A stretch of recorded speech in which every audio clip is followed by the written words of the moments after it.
Boa noite a todos. Good evening.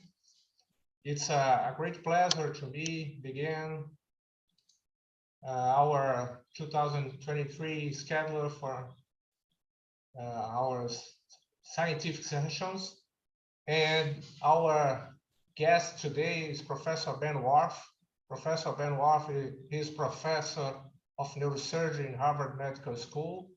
He's a leader in neuroendoscopy, and this night he will be present for us a lot of new informations and his experience in neuroendoscopy. Please, Professor Ben Warf, thank you very much for your presence here, and please begin our scientific session today. Thank you very much. Well, thank you, Ricardo, and thanks for the invitation. And what I'm going to be talking about is about hydrocephalus and the endoscopic management of it, including combined endoscopic third ventriculostomy with choroid plexus cauterization. We'll cover some history to begin with, and then go through some of the things we've learned over the last really going on 20 years now. Let me just share my screen.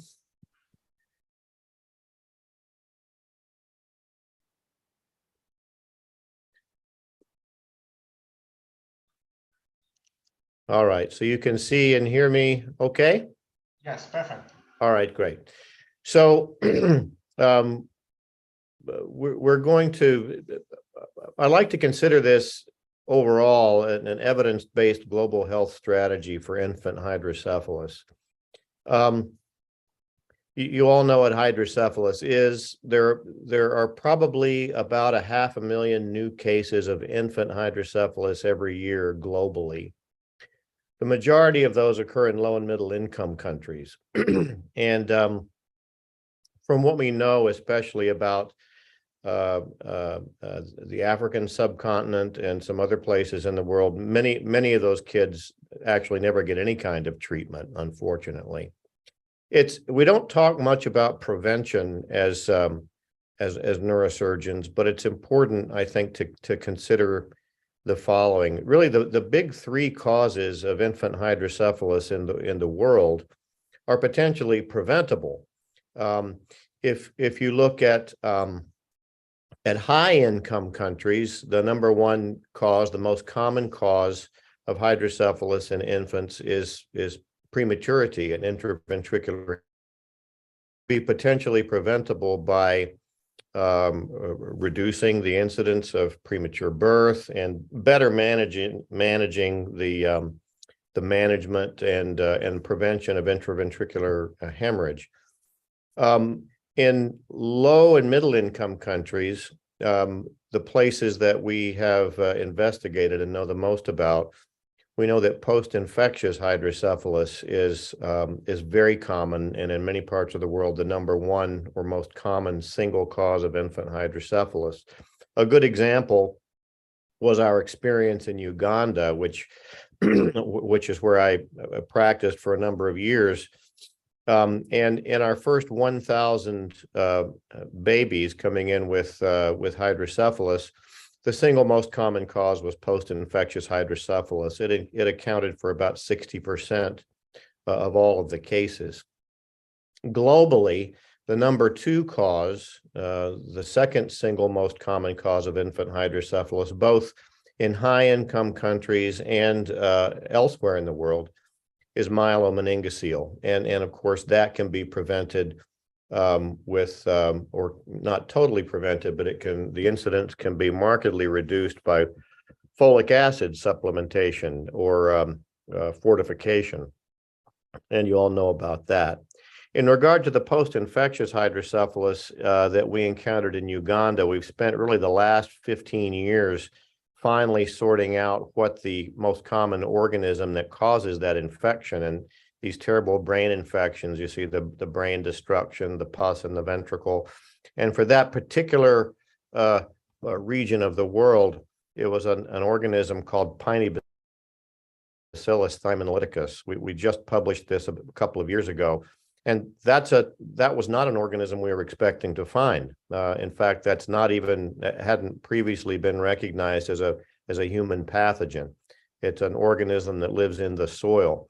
And so knowing the cause of this in that region of the world, and it's certainly going to be different in different parts of the world, it allows us to develop a strategy for early treatment and for prevention. So a lot of hydrocephalus with the right resources and the right knowledge could potentially be preventable.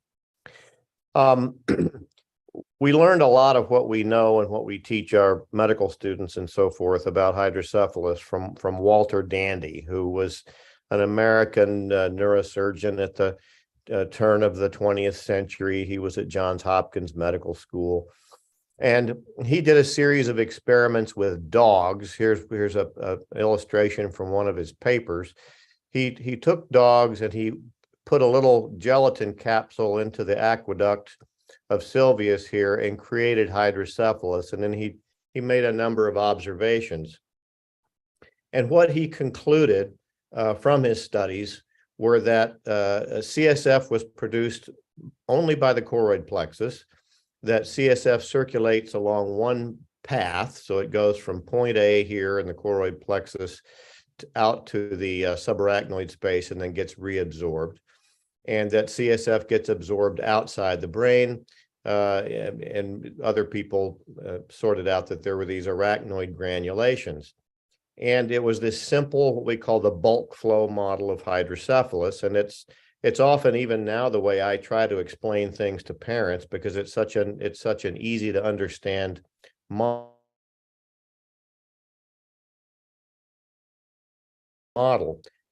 Actually, hydrocephalus and CSF physiology are much more complex than this. In fact, the choroid plexus doesn't produce most of the CSF, and all the CSF does not get absorbed outside the brain. A lot of it gets absorbed into the brain itself. We won't go into that, but suffice it to say that this is a very much oversimplified model. Based on this model, Dandy thought there were probably three basic strategies to treat hydrocephalus. One was to reduce the production of CSF. The second one was to bypass any obstruction to flow. And the third was to divert CSF to another body cavity. So he acted on this. One of his earliest endeavors to treat hydrocephalus was by reducing CSF production by removing choroid plexus. And he had a series of infants, young children, that he operated on, where he did a little parietal craniotomy, as illustrated here. He drained the CSF out of the ventricle, reached in with a grasping forceps, and pulled out the choroid plexus. And that sort of fit his model. Unfortunately, the patients didn't do well. There was a 75% operative mortality. The children died on the table from brain collapse and from hemorrhage. So that didn't work very well. There was another neurosurgeon at Columbia University in New York City. His name was John Scarf. And he followed Dandy's approach and thought that there would be a way to do this that would not kill most of the patients. And what he did was he used a constant infusion of saline into the ventricle so the ventricle would not collapse. And then from an occipital approach, using a rigid endoscope, he would cauterize the choroid plexus on the side of the burr hole. So he would do a right-sided burr hole, cauterize the plexus from the temporal horn to the frontal horn. And then if that didn't work, he would come back later and make a second burr hole on the opposite side and do the same thing.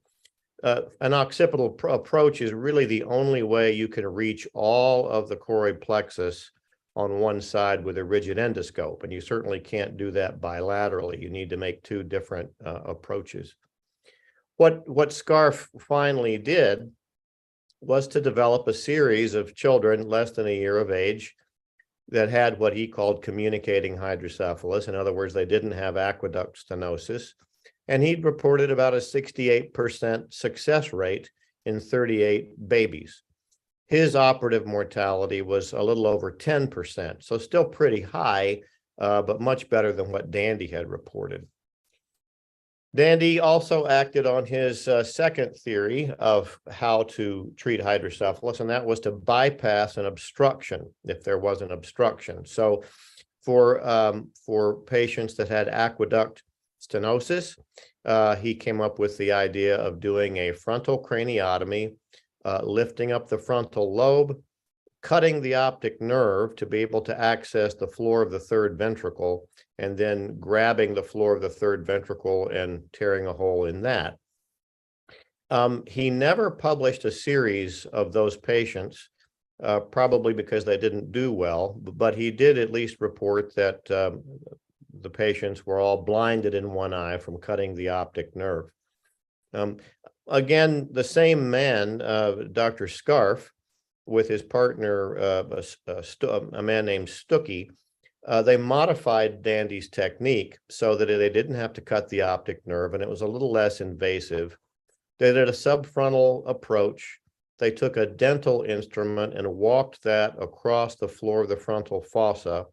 They penetrated the lamina terminalis at the front of the third ventricle here, and by feel, they felt their way over the edge of the dorsum sella and popped a hole into the floor of the third ventricle.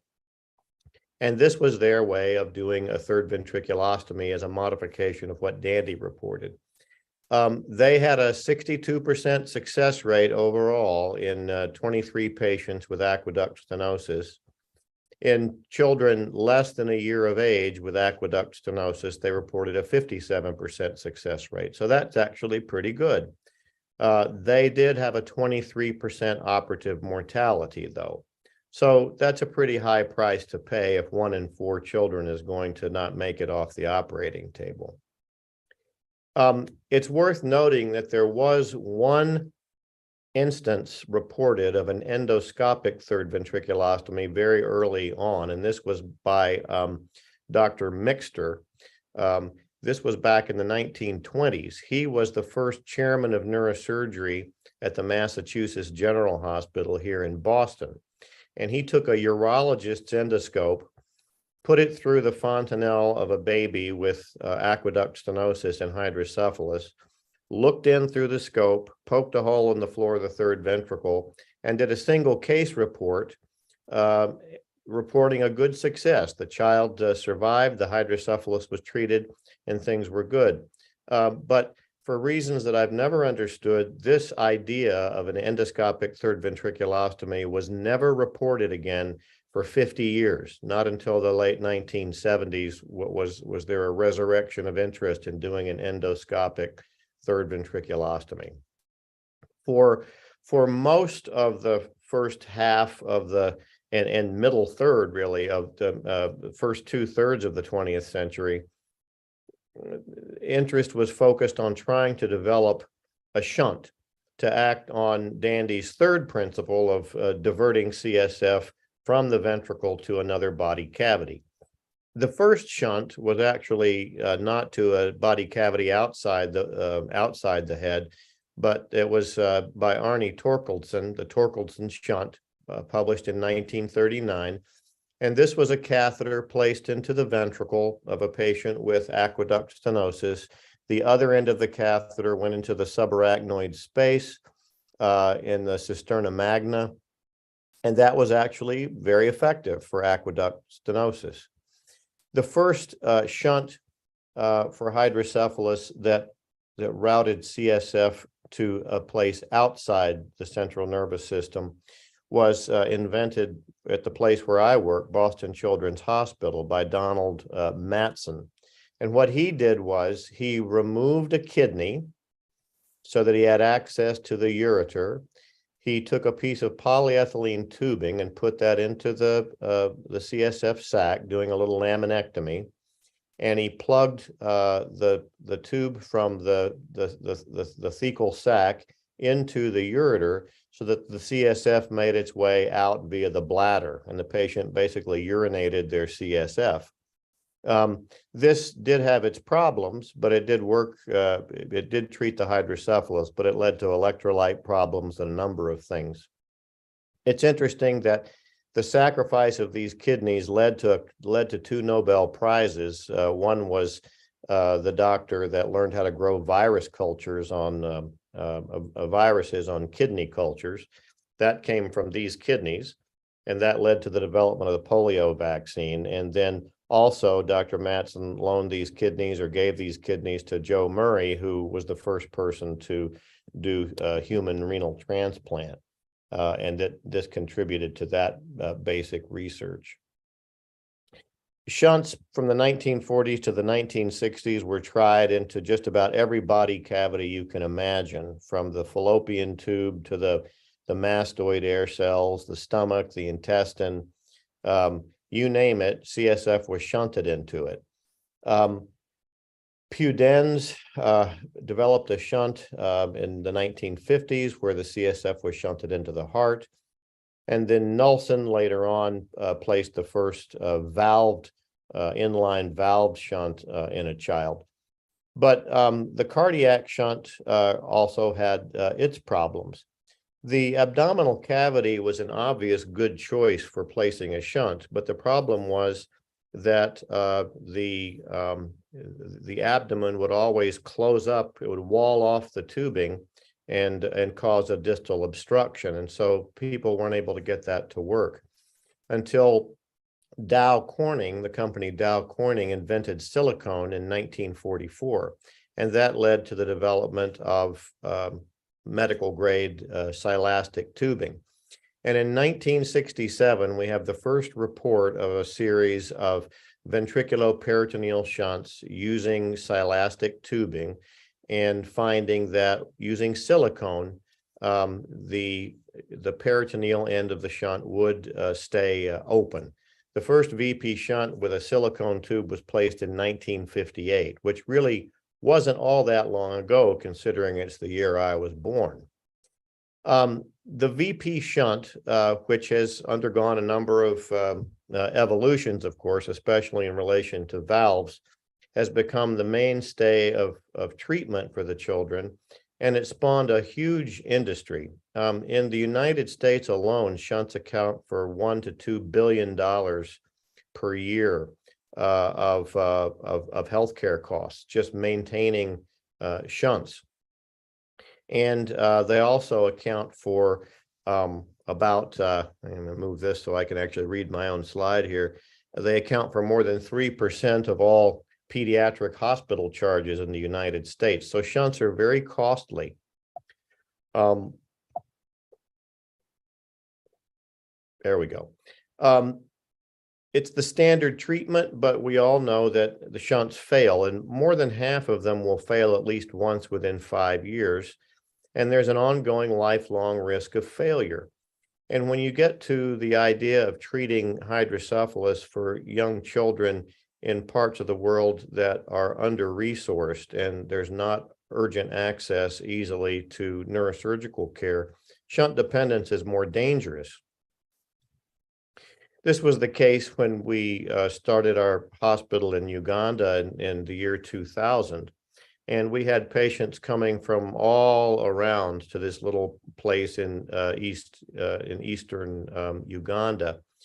I knew that if I put a shunt in a baby here and then they went back to, say, South Sudan, that the child was likely going to die from a shunt malfunction, because they weren't going to be able to get back here ultimately in the years ahead when the shunt failed.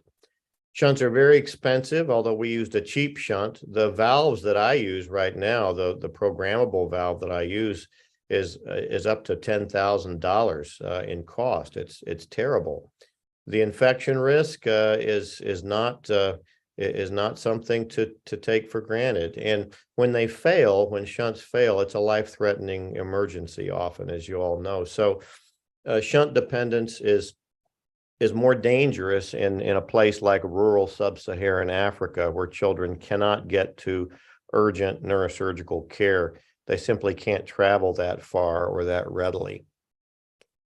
ETV became an option for us. In the year 2001 or 2002, we started using ETV. And at that time, just at the turn of the 21st century, there wasn't very much experience with doing ETV in very young children. There were a few small series, but the general experience with that was not great. But the important thing was that for us, ETV saves lives when you're treating a population of children, and shunt dependence is dangerous. So if you do an ETV in this first year of life, in an infant, when the cranium is compliant, there's a fontanelle, and symptoms of failure are not life-threatening and emergent. The children will start to grow their head again, the fontanelle will become full, they may have some eye findings, they may have poor feeding, etc. But mothers can notice these things, and you can teach them what to watch for, and they have time to get back for treatment if treatment fails. After about a year of age, however you treat hydrocephalus, you get into a danger zone because the cranium becomes rigid, and increasingly treatment failure becomes life-threatening. The reason that ETV saves lives in that context is the difference in the failure pattern. So if you look at this survival curve here, these are children that have been shunted. And over the 12, 24, 36, 48 months, there's a continuous drop-off of functioning shunts, such that most of the shunts have failed by 5 years. And this is a declining curve throughout in the years ahead. For ETV, as you probably already know, almost all ETVs fail relatively early. So most of the failures occur in the first 3 months, nearly all of them in the first 6 months. And once you get to a year and heading out of what I call the safe zone, there's really a plateauing of this survival curve. So it becomes unusual for there to be a treatment failure at more than 1 year post-operatively.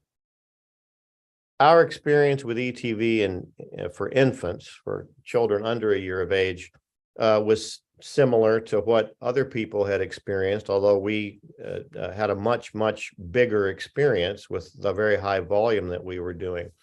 And we found, as others have found, that children under a year of age, ETV worked less than half of the time. And as has subsequently been worked out in this very commonly now used ETV success score by my colleague in Canada, Ab Kulkarni, age is a very important factor in terms of predicting success or failure. And the younger a child is, the more likely it is that it's going to fail. Well, we wanted to be able to increase the success rate of ETV in the babies that we were treating.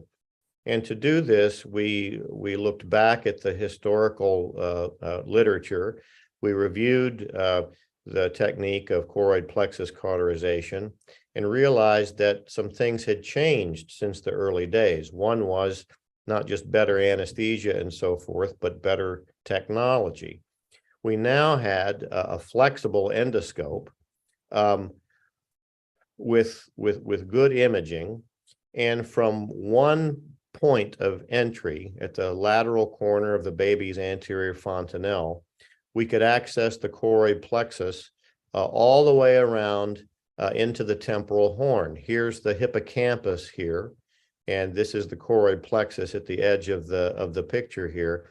And you can very thoroughly cauterize the plexus from the foramen of Monroe here all the way around into the temporal horn. And then you can go and do that on the opposite side, all from this single approach. If there's an intact septum pellucidum, it's easy to do a septostomy and get over to the ventricle on the other side. And what we showed in the first publication of this in 2005 was that in 550 children, we showed that there was a statistically significant improvement in the success rate of ETV plus choroid plexus cauterization, CPC, compared to ETV alone.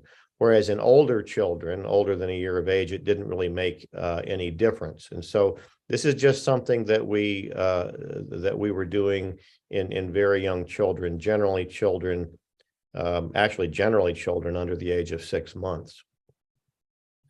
And when we broke this down and looked at the effect on different causes of hydrocephalus, it was very interesting that the children with myelomeningocele or spina bifida, they were particularly at an advantage for this. It more than doubled the success rate for treating hydrocephalus in the spina bifida population. So here's the ETV success rate in our spina bifida population was about 35%. This went to 75% when we added choroid plexus cauterization.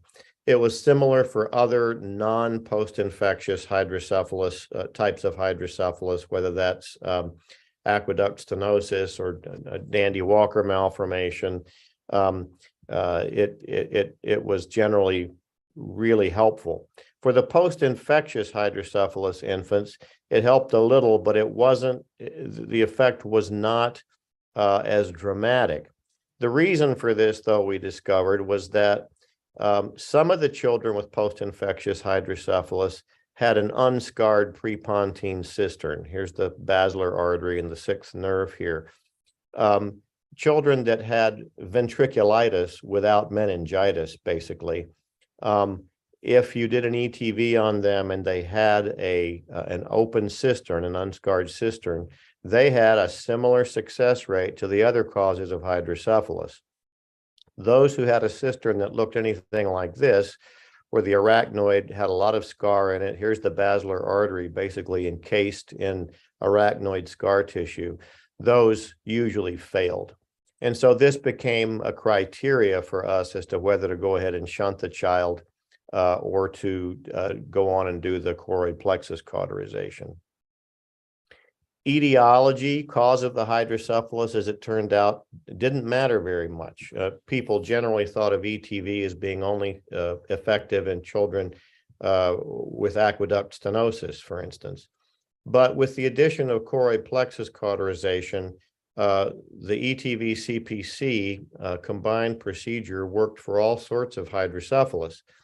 I already talked about spina bifida, children with encephaloceles, children with Dandy-Walker and Dandy-Walker variant, children with congenital aqueduct stenosis, children with congenital idiopathic hydrocephalus with a big open aqueduct and what people have called communicating hydrocephalus.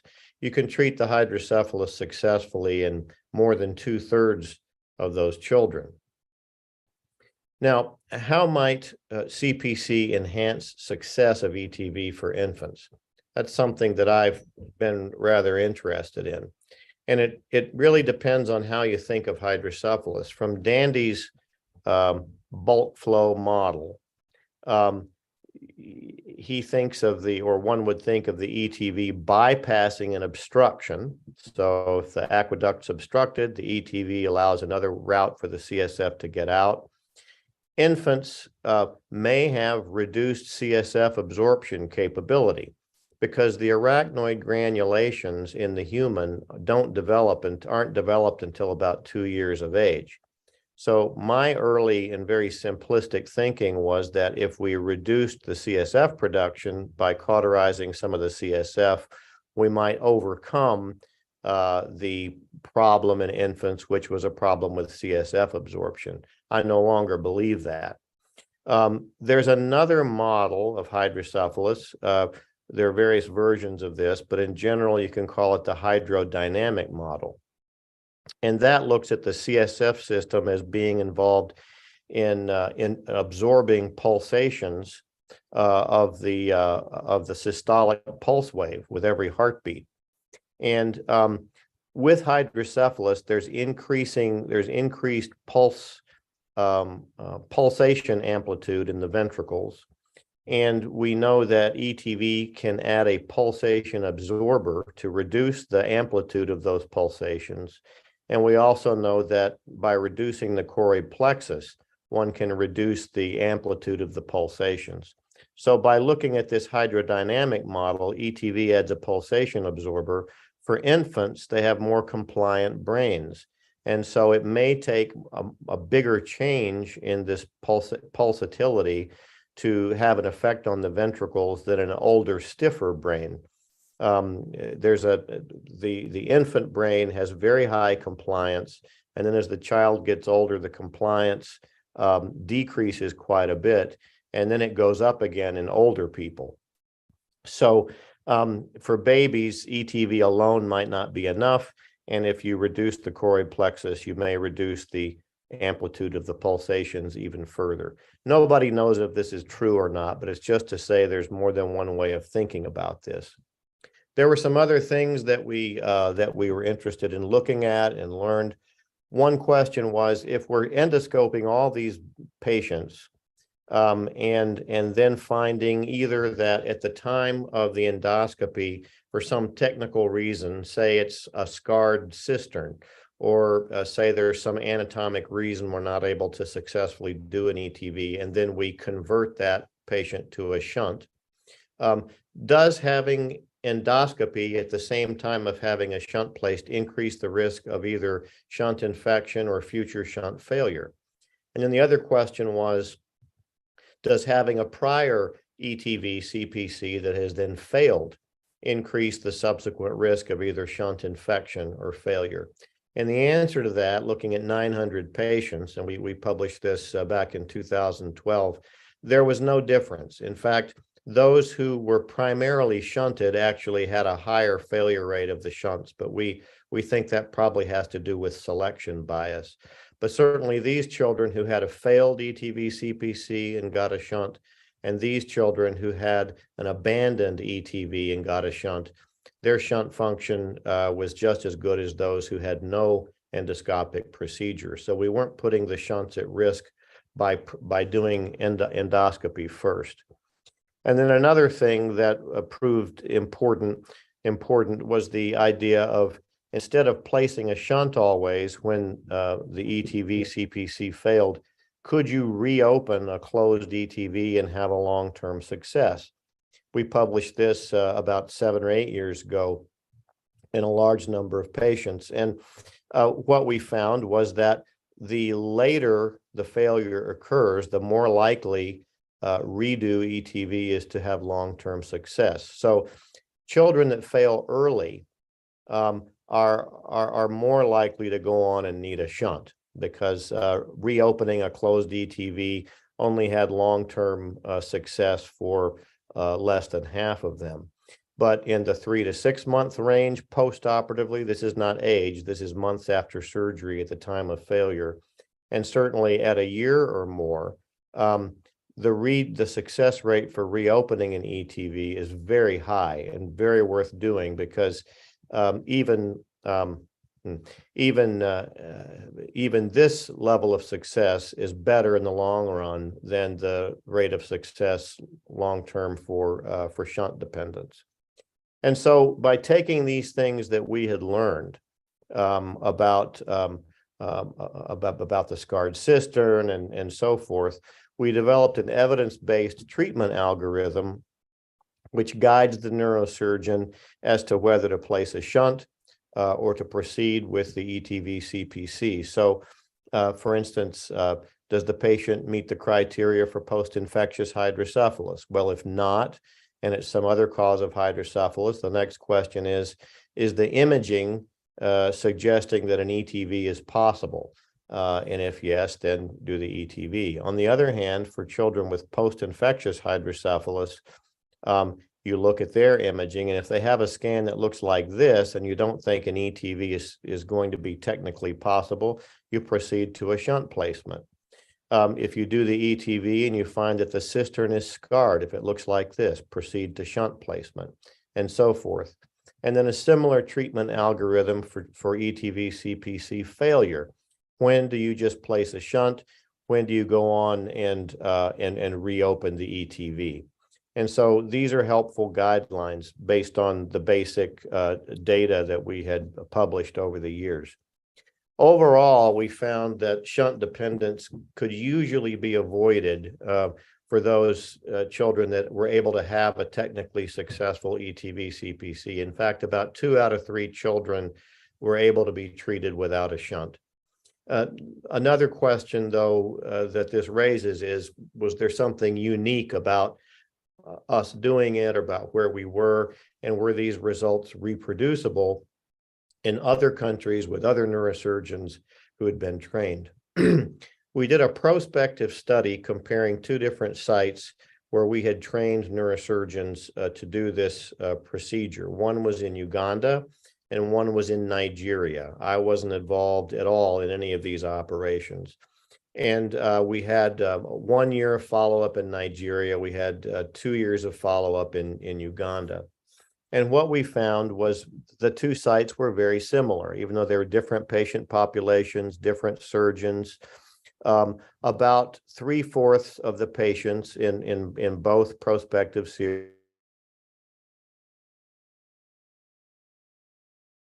were able to get an ETV, and about 1/3 of them, or a fourth in this case, got a shunt up front, meaning that some of the children just got a shunt. They didn't get an ETV because of the exclusion criteria that we had developed. Of those that had an ETV CPC at both sites, there was a 75% success rate of the children being shunt free at 1 and 2 years after surgery. And what that meant was that more than 50% of all children coming for treatment for hydrocephalus were able to be treated without a shunt at both sites. What about what about a high-income country like the U.S., like where I practice? Well, we've looked at our last 10 to 12 years of experience at Boston Children's Hospital, going back to before infants got ETV CPCs. So these are babies that got, and this is our survival curve.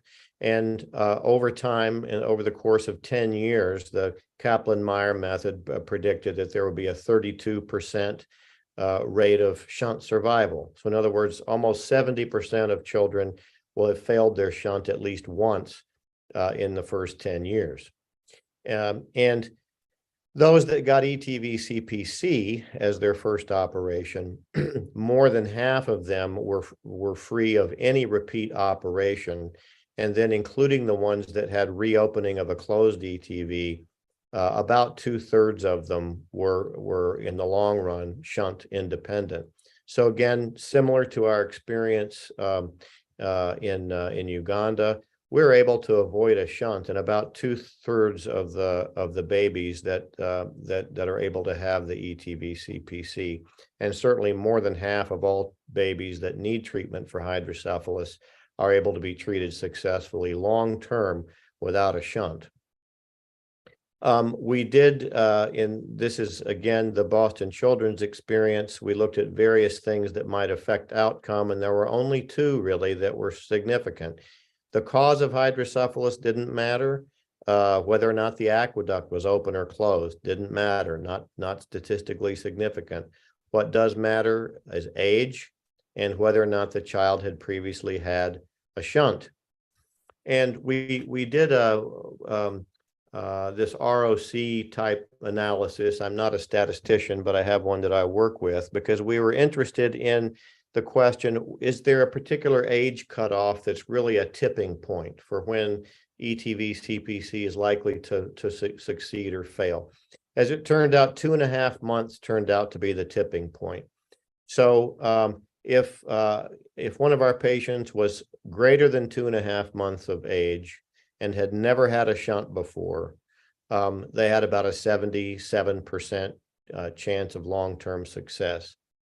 Even if as long as they were older than 2.5 months at time of treatment, and this is corrected age, even if they had had a prior CSF diversionary procedure, still the same percentage success rate.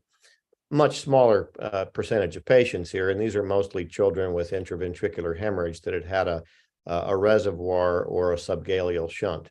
But as long as they were older than 2.5 months, the success rate was very good. At less than 2.5 months of age, if they had not had any kind of prior shunt procedure, we still were able to treat them successfully long-term without a shunt, and nearly 60% of the children, even if they were under 2.5 months.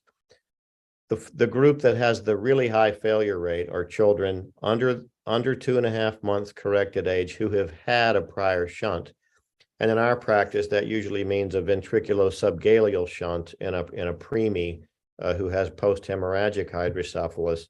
Only a quarter of those were successfully treated by ETV-CPC. So what we do now is we delay ETV-CPC for infants who've had a shunt or have had a reservoir or a subgaleal shunt until after 2.5 months of age, if at all possible, because we know that seems to make a big difference.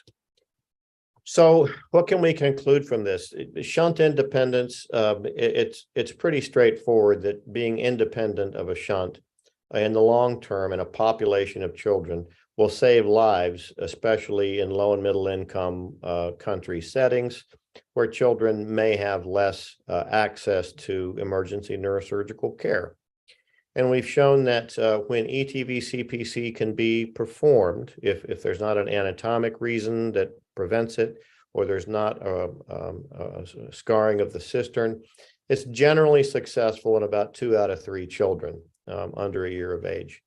And we've shown at multiple sites now that more than half of all comers, of all babies coming for treatment, regardless of the cause of hydrocephalus, regardless of the situation, you can treat more than half of them without a shunt successfully. And we've shown this is reproducible in other countries. One question that bothered me from very early on, though, was, okay, it's great to be without a shunt, but is treating hydrocephalus in this way, in any way inferior or not as good as treatment with a shunt in regard to the child's brain development? Because that's really a big consideration here, isn't it? The reason we ask this question is, does the ventricle size matter at the end of the day? You can all see this was a baby that was shunted, and the ventricles over the course of 2 years came down to very small. Here's another baby treated by ETV-CPC. The ventricles came down some over the course of a couple of years, but not nearly as much, and they're still a bit bigger than normal. And does that make a difference? Is there a reason to worry that this picture will not give as good of a developmental outcome as this picture? We looked at this retrospectively in our spina bifida population, showed that there was a difference between shunting and ETV-CPC, and those treated with a shunt had smaller ventricles. And so that led to the reasoning for doing a randomized controlled trial. We published this in the New England Journal of Medicine in 2017, and this was our 1-year result of a randomized controlled trial looking at shunt versus ETV-CPC in babies less than 6 months of age who had post-infectious hydrocephalus in Uganda. We looked at their developmental outcomes with standardized testing. We measured their brain volume using CT scans. We measured, and what we found was that between the 2 treatment groups, either intention to treat or treatment received, there was no difference between shunt and ETV-CPC in neurocognitive outcomes, in brain volume, in treatment failure, or in mortality. It was brain volume that determined the neurocognitive outcome. Brain volume correlated directly with developmental outcome, and ventricle volume did not correlate with developmental outcome. Shunted children had smaller ventricles as expected, but their brain volumes were not bigger.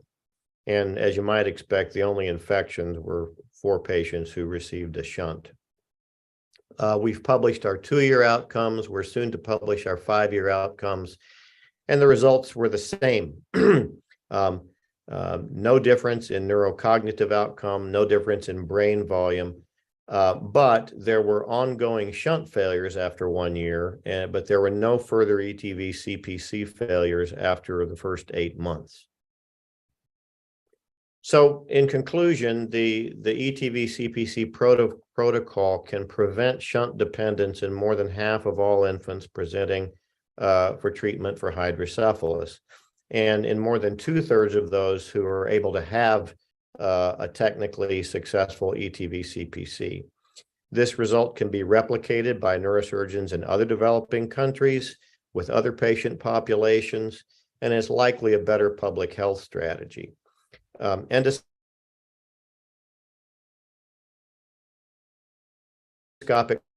treatment is not inferior to gargantuan growth that correlates with developmental outcome.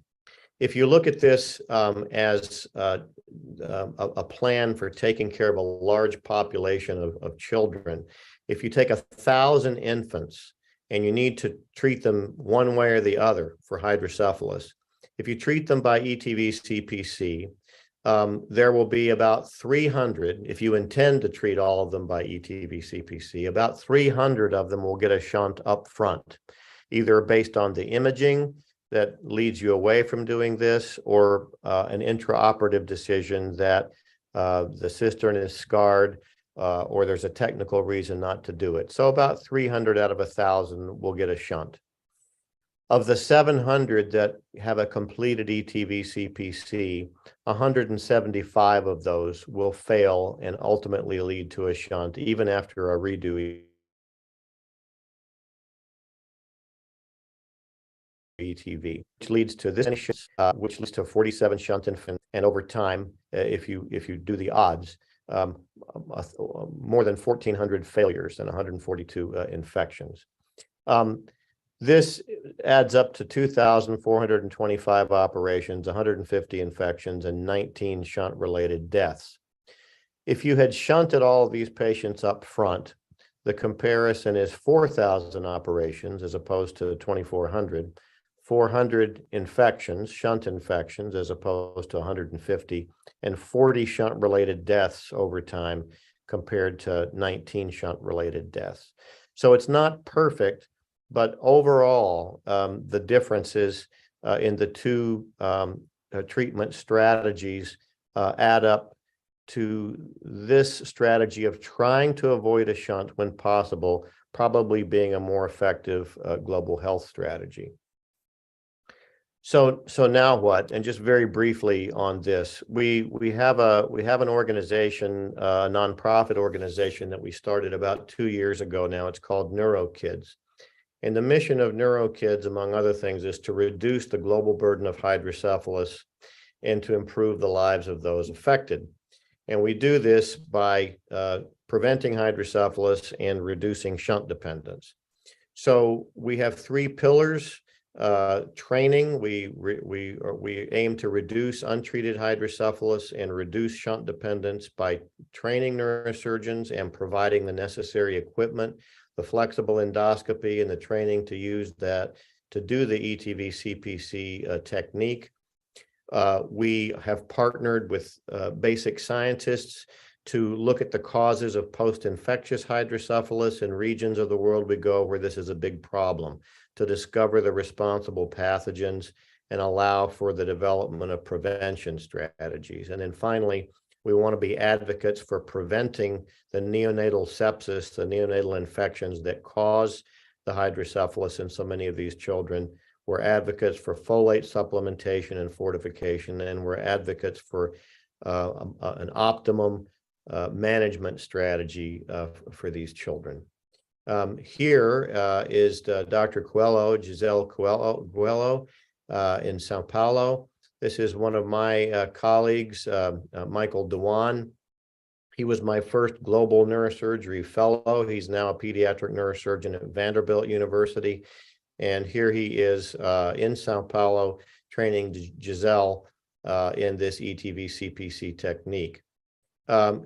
One of the things that we do, in addition to a hands-on site visit to do training, is following this site visit, we use remote presence mentoring, where we actually watch the surgeon in real time doing the procedure, and we can point on the screen, we can talk to him or her live, and it's just like being in the operating room with them, except that anything. And then our ultimate goal here, and this is one of our friends in Cairo, Egypt, where we went and did the same thing, this training and providing them the equipment. Here he is teaching one of his colleagues to do the procedure after he's been trained by us. And so we really want to help neurosurgeons, train neurosurgeons to treat children in a better way. All right, I'm going to stop there and thank you very much. Thank you so much, Professor Warf. It was an amazing class with based in a lot of data. I think it was very important for us. So just to begin our discussion and comments, I would like to invite Professor Artur da Cunha, the president of the GLEN, the Congress of Endoscopy, to say some comments and begin our discussion. Artur, can you begin?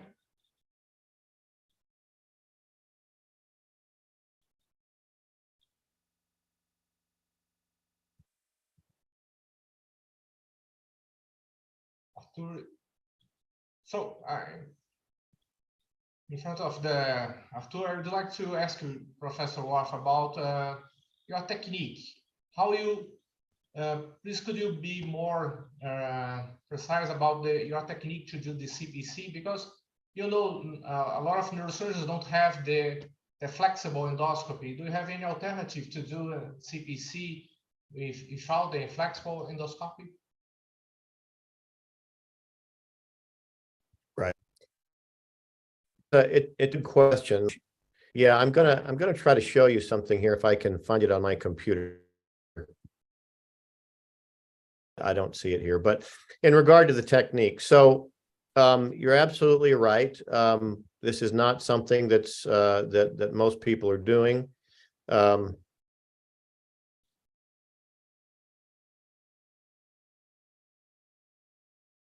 me get you back here. I lost you on my screen. You can do a partial plexus cauterization with a rigid endoscope. And you can come across and do a septostomy and do some on the other side. What's difficult, especially on the other side, is getting around into the temporal horn. That's very difficult and traumatic to try and do. The flexible endoscope gives us much more maneuverability. It has a flexion tip that you control. You can twist the scope to make the tip turn in different directions, and you can really navigate around corners and go in places you simply can't with a rigid endoscope. And we've looked at the effect of how much plexus is cauterized as to the rate of success. And there really is a relationship. If you cauterize less choroid plexus, the results are not as good. But if that's all you have is a rigid endoscope and you can cauterize some of the plexus safely, I think it would make sense to do that. But to do it safely and thoroughly and to get similar results, we really want to help people have access to the flexible endoscope. When we were in Sao Paulo working with Giselle, we were able to get, I think, the first flexible ventriculoscope imported into Brazil, and that took a bit of doing. We had to get various approvals and that sort of thing from your government, but now Karl Storz is able to import the ventriculoscope into Brazil. And in our training program, we don't just do the training, we also provide the equipment. Storz gives our organization a discount. So we're able to purchase the scopes for less. And as part of our nonprofit organization, we actually give these scopes to the sites where we train. In regard to the technique, it's a little hard to describe because you put the scope in, and you start cauterizing. I begin from the foramen of Monroe and work my way back to to the atrium. And then you see the glomus choroidea hanging there in the atrium, and you cauterize that. And then you have to go posterior to the thalamus, back towards the occipital horn. And then you flex the tip and twist the scope clockwise, and then guide the scope into the tip of the temporal horn. And you're able to get all the way into the tip of the temporal horn. You see the amygdala and the hippocampus when the anatomy is normal. And you can get nearly all of the plexus in the temporal horn. The goal is really to get a 90% cauterization in each of the lateral ventricles. We don't touch the plexus in the third ventricle, and of course not the fourth ventricle. So overall, we're cauterizing less than half of the total choroid plexus in the brain, but we get most of what's in the lateral ventricles. I use a monopolar wire. It's a cautery wire. It's 1 millimeter. It fits easily down the working channel. And I use the tip of the scope to guide the wire. There are many degrees of freedom. You can have the length wire going for the tip of the scope are limitless, really, almost. So you sort of have to have hands on and start to get the feel of how to do that. It's not so easy to describe. Professor Warf, the quality of the image, of course, in the flexible endoscope is poor if you compare the new rigid endoscope with good cameras. And so, do you think there is a curve experience that someone has to do before do the first flexible endoscope surgery? It's very, very helpful if somebody already has experience in rigid endoscopy. Just the idea of doing endoscopy is sort of a skill or a concept in itself. The manual skills for doing for using the flexible endoscope are actually different, though, than with the rigid. The rigid, you know where it's pointing, so you know where you're looking. With the flexible, you have to read the anatomy because it's not where your hand is pointing is what you're looking at. In terms of the image quality, it used to be not as good as what it is now. The modern cameras have digital filters that take away the individual little dots of the fiberscope, and it smooths that out into a very nice picture.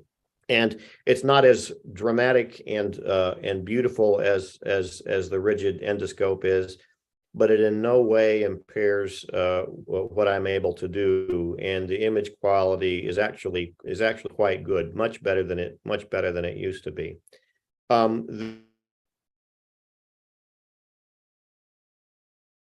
There is a new technology, a camera chip on the tip of the endoscope. Storz has come out with this. The image quality is just as good, or they say better, than with the rigid endoscope because it involves no optics at all. I've used that scope, and the picture is beautiful, but the way the scope is designed, it can't be manipulated as well.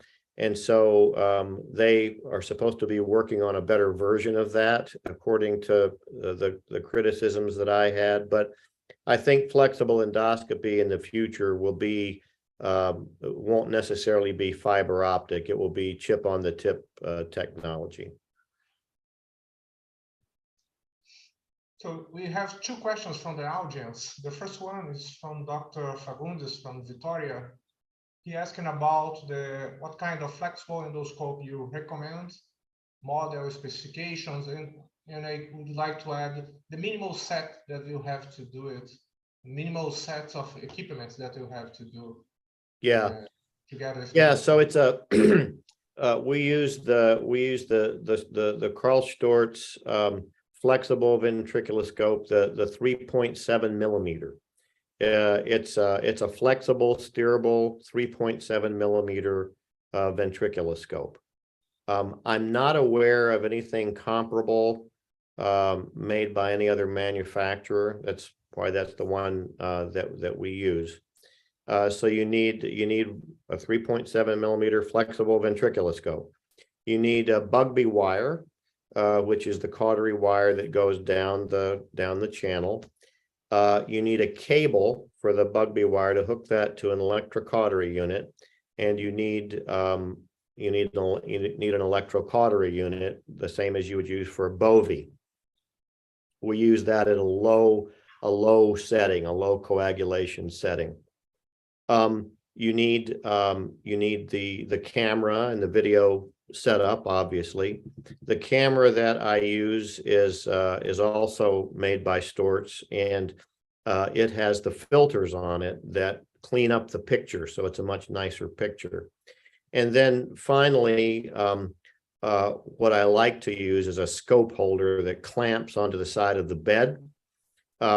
You can do this. This is a one-person operation. You don't need an assistant. The scope holder holds the scope, and you're manipulating the flexible part of the scope, but the other part of the scope that has the camera on it is rigidly fixed to the bed. So you do not need an assistant to do this. That's all you need is a scope, a camera and video system, a Bugbee wire, a coagulation unit, and if possible, a scope holder. And those are things that we provide to the sites that we partner with. And we're looking to partner with more sites, and we just want to provide people the training and the equipment and the comfort level of being able to treat children in this way. And I see Giselle there on the call too. We have a second question from the audience, Professor Warf. Okay. Dr. Dastoli from São Paulo asking about what do you think about acetazolamide? Does the acetazolamide have the similar effect to help result in ETV in very young children? It's an interesting question, and I've been asked that a number of times. Acetazolamide can reduce the rate of CSF production to some degree, and it can be successful for a period of time, and neonatologists do use this, and neurologists. It's a temporary fix, and also it can lead to electrolyte problems, especially in very young babies. The other thing is that I don't think that the way choroid plexus cauterization works is necessarily by reducing the rate of CSF production. I think it's also reducing the pulsations in the ventricles. So the choroid plexus expands and pulsates with every heartbeat. And it's been shown in animal studies that if you remove the choroid plexus in one ventricle and create a hydrocephalus model, the ventricle without the choroid plexus doesn't dilate. You require that choroid plexus to provide that pulsatility to drive the dilation of the ventricles. And so that's part of the idea for why choroid plexus cauterization may add an effect to the ETV. It may not be so much reducing CSF production as it is reducing the pulsations. I have a feeling or a guess that it may involve some of both. But acetazolamide does have that effect. It's just not a good long-term drug to put a child on.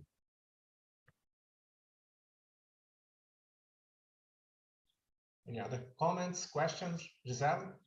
Yeah, good night, Professor Warf. Good night, Ricardo, and everyone.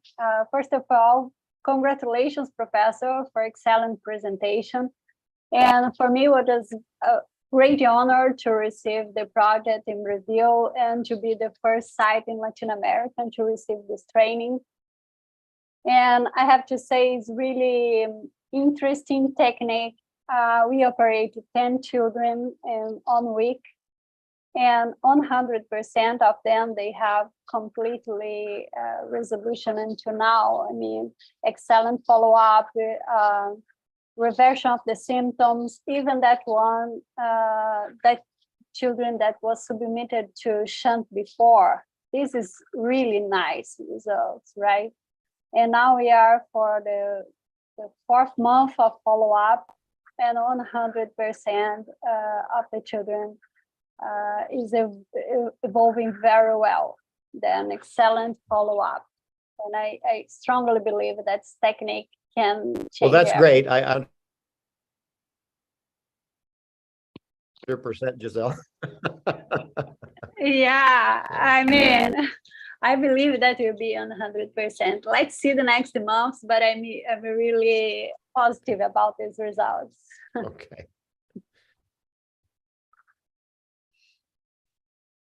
We have some leaders of Brazilian pediatric neurosurgery here in the audience. Would you like to invite Benicio and Aloysio to make questions and comments, please?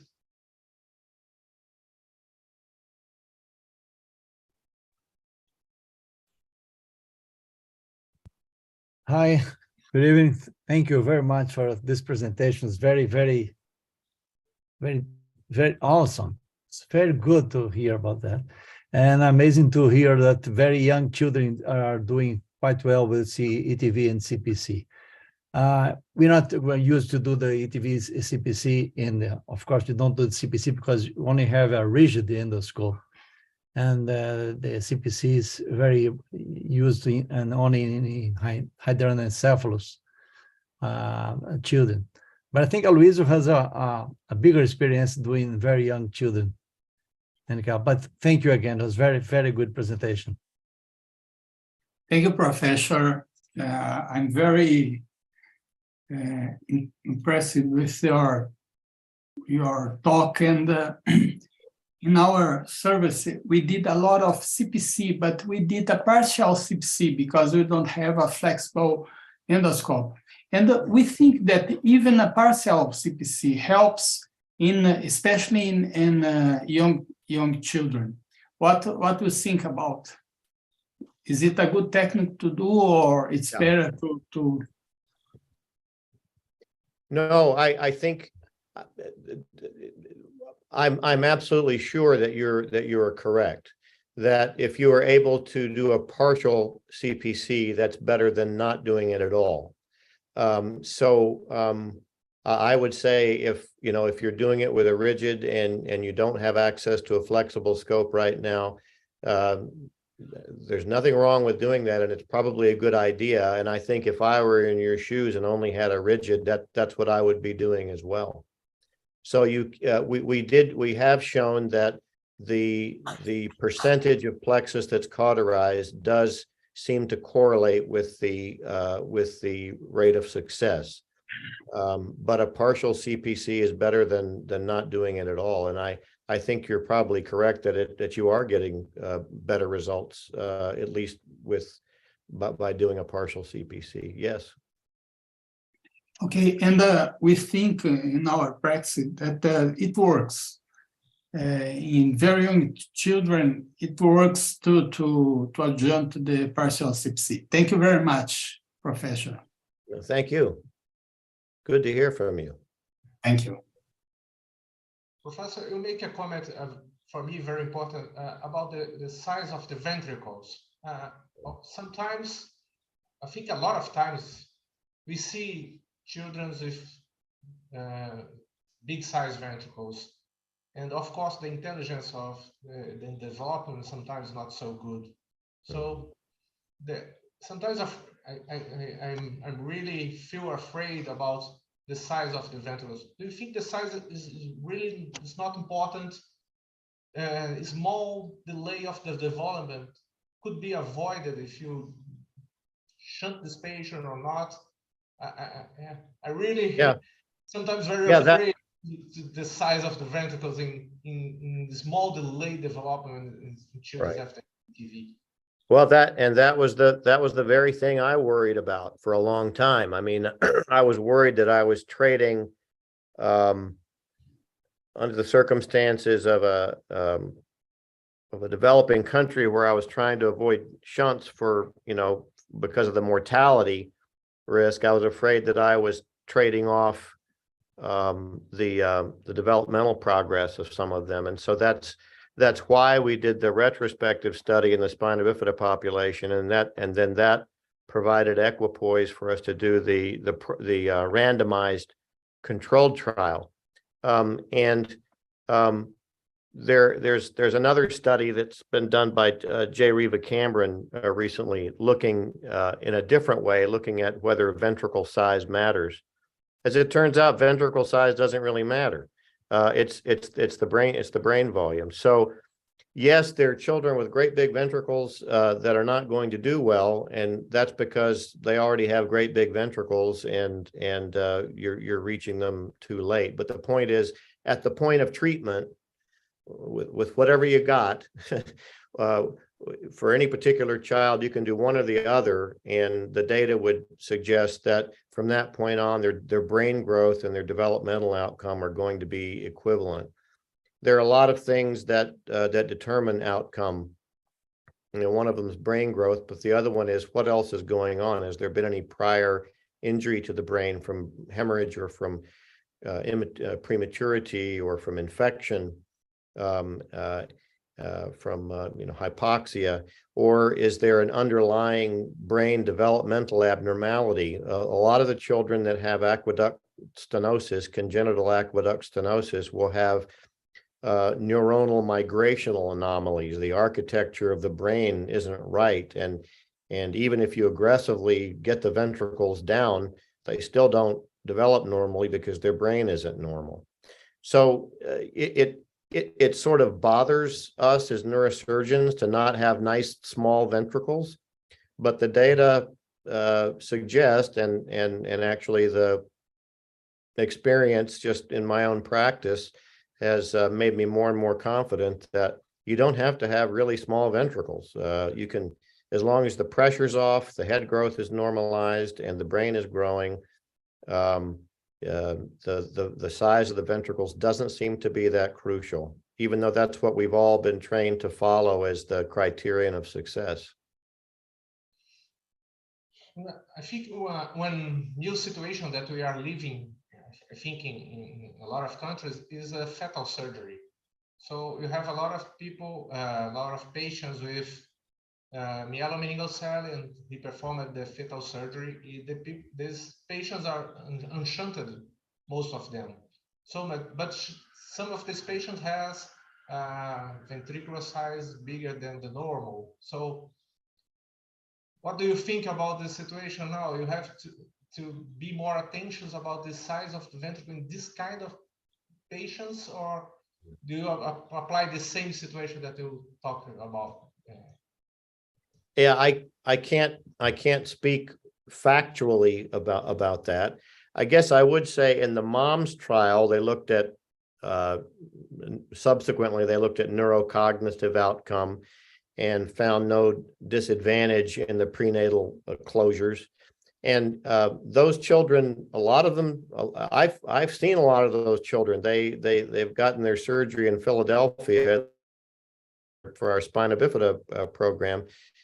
Many of them have big ventricles, but they oftentimes are doing just fine. So I think it's a similar argument. Probably at some point they had some hydrocephalus, and then with the fetal closure and the reversal of the hindbrain descent, the hydrocephalus went away, and they don't have active hydrocephalus by the time they're born. It's a good question. I don't have any data to back that up.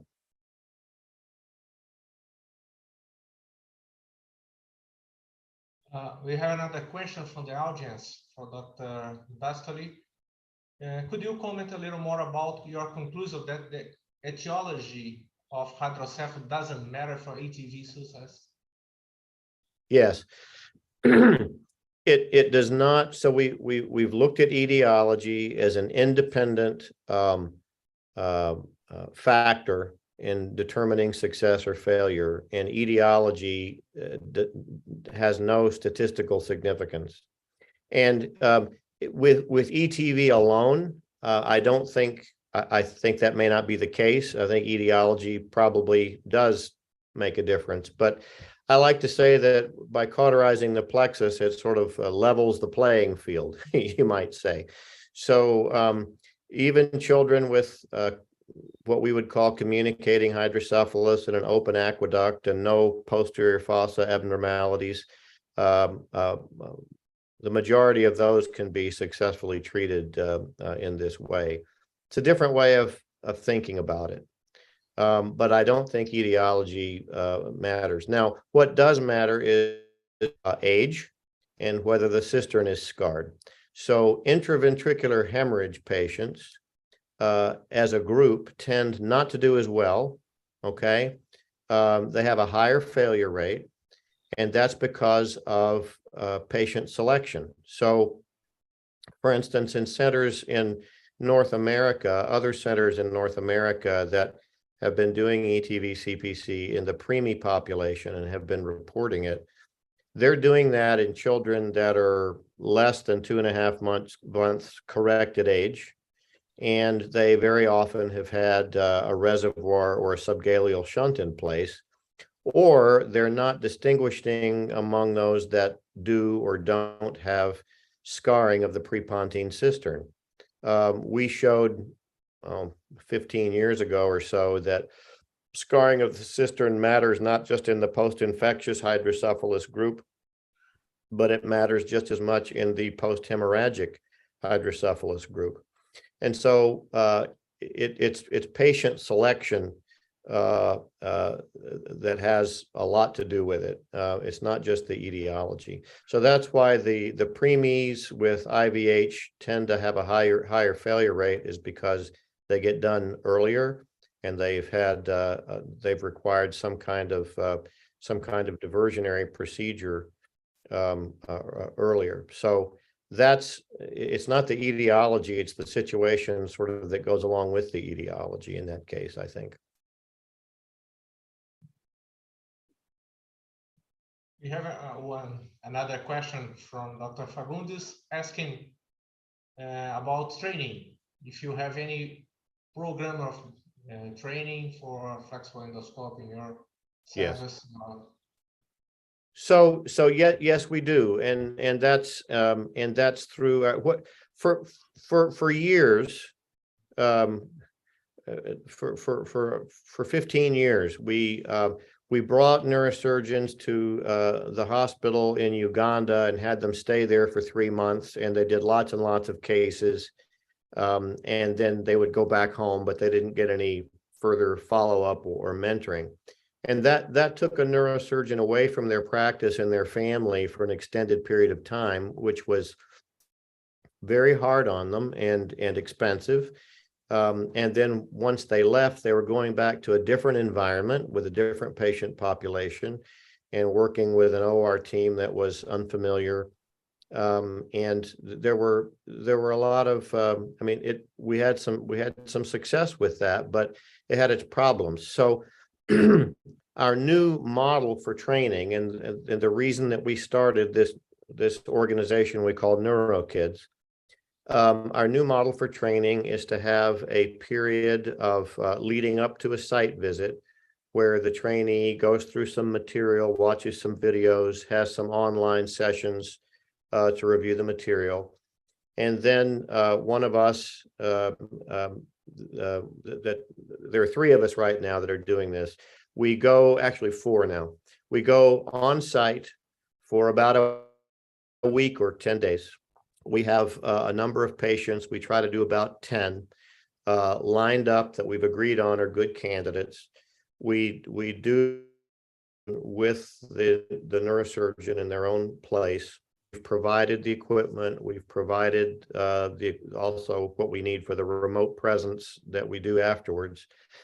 And then after the on-site training and leaving the equipment behind, we continue this process for a few months of online in real time, being present in the operating room virtually with the surgeon and watching him or her do the procedure and sort of continuing to coach them along. And so far, this is working pretty well, and it doesn't take people away from home. And And I think the mentoring process after the initial site visit is going to be very, very important. So all that to say, that's how we're doing it now, and we're looking to continue to expand that. We want to train people and then bring them along so they can train other people. So now we've trained Giselle in this, and we're still in the mentoring process with her. We're still observing her whenever she does one of these cases, but she'll reach a point where she's comfortable and expert in doing this alone. And then if she's willing, what we want to do is to provide her with the resources to do the same thing somewhere else. In Brazil, probably. We would, again, for that site, provide the curriculum, provide the equipment. But Giselle would be the person who's able to go on site and train that person. We've already done this in Egypt, and we have 3 other countries coming along this year. So the short answer to the question is that if you're interested in being trained in this technique, and you have a good population of children, there needs to be enough children to be treated at your location to make it worth the investment. But we have an application process where you just provide us with some information about your institution, and it's really a partnership, not just with you, but also with your hospital. And we look at that, and we put you on the list. So right now it's one place at a time, but as we start to have more people trained that can be trainers, that will multiply exponentially, so that more and more people can be trained and equipped in this method. I can show you, actually, we have a, I'll need to share my screen again, but I can, I have a, one of these QRS codes that I'm going to show you. And if you want to hold your camera up to the screen and click the QRS code, it takes you to a site. I can do this. It takes you to the website of the form, the application form, where you can start that process. So let me just share my screen, and I'll show you this. And hopefully this might be helpful to you. So do you see this QRS code? Yes. Okay, if I, let me just make that larger. Let's see, how should I do this?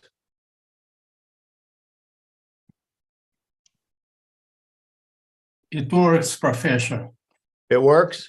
Yes. Yeah, all right, good. That.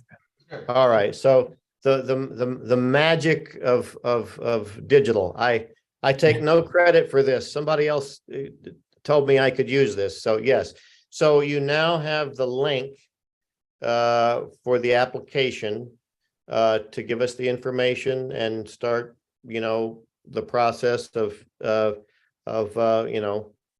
potentially having you join us in our network.